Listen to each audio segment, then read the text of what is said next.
Good morning. We are Vanessa, Israel, and Sebastian Rojas, and today we're talking about what is art, what is conceptual art, and also discussing about our conceptual art object called the boat of Lampedusa. La Balsa de Lampedusa is an art object that is under the sea. So, starting with historical context, this piece is a strong critical reflection of the refugees, and it's inspired by La Balsa de Medusa from Theodore Géricault painted in 1819. Although the art object is based on a previous artwork, the painting of Theodore Géricault, it's interesting how the historical context of that previous art piece also could be applied to today's historical context or today's standards, as previously the art piece of Theodore represented kind of a problem with immigrants coming from Africa to Europe, and with the context of the sculpture built in 2017, it has a different kind of meaning or impact on society by representing the refugee crisis that occurred in Europe in 2017. Related to this, we have the social context, that it's actually the reaction of immigrants and the immigrants' intention to look for better opportunities. Also, the immigration policies that are placed within Europe and each of their countries, by some of the countries accepting refugees and others not accepting them, or even people within the countries kind of treating in a bad way the refugees that come only to seek help to those countries. So the sculpture not only represents the problem of people trying to escape from the places they're having problems or are in danger, but also the problems that the bad times they experienced when arriving to said countries. Jason the Kerr Taylor has made many sculptures in order to create the Atlantic Museum. The museum has more than 300 sculptures. Lanzarote has this big museum to share stories, and Abdel lives in Lanzarote and he is happy to share his history. So Abdel is one of the main characters of the art object. He inspired Jason to create part of this culture because uh, Abdel was a shipwrecked man who was looking for opportunities at the age of 12. So he shipwrecked, but now Lanzarote and this museum is part of his life and part of his culture. Okay, continuing with what is art. We kind of gave this overall definition between us, that art is the product of human expression through any mean that can be recorded in a physical manner and generates a feeling on the spectator. Now, what is conceptual art? This is different than the last one that was art.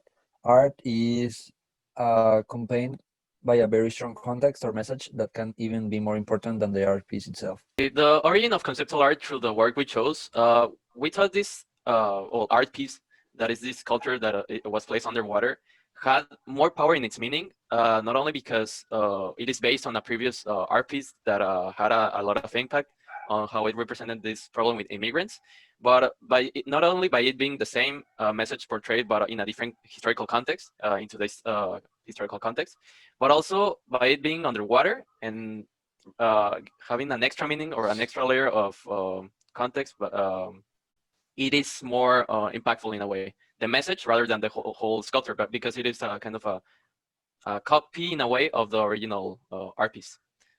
And as we previously mentioned, its historical context being present today, it's because of the refugee crisis in 2017 in Europe. As he was saying, this is considered conceptual art because it's the message and the context is far more important than the work itself. So we're not focusing only like in the object, in the sculpture. We're taking in consideration that it has a message and a big history behind it.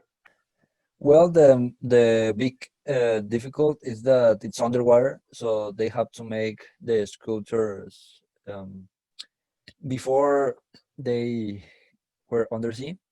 The most straightforward one is placing the sculptures in the correct position without harming them. Water currents and other nature phenomena need to be considered so the sculpture can be preserved.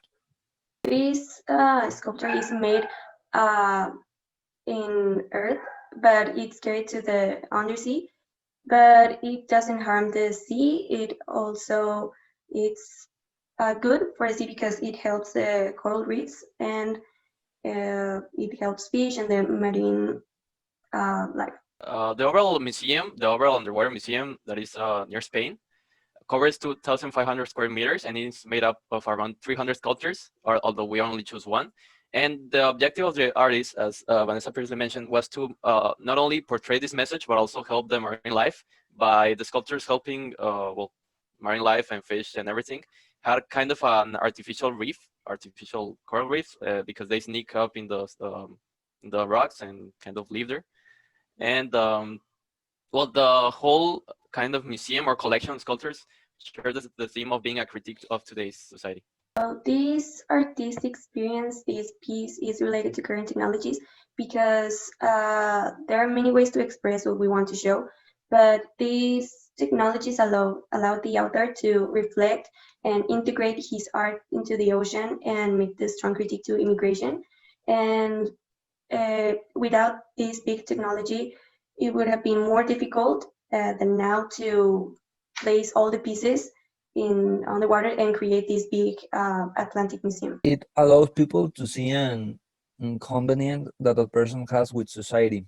Jason Declares Taylor demonstrates his discontent, and admiration for immigrants that put themselves out there risking their lives. So as we were saying, this piece is a critique and it affects society because sometimes they're rejected and they don't give them the same opportunities as a person who lives in their original place. So it's a political and social problem, but this is captured in an art object like La Balsa de Lampedusa. And thank you, that's all.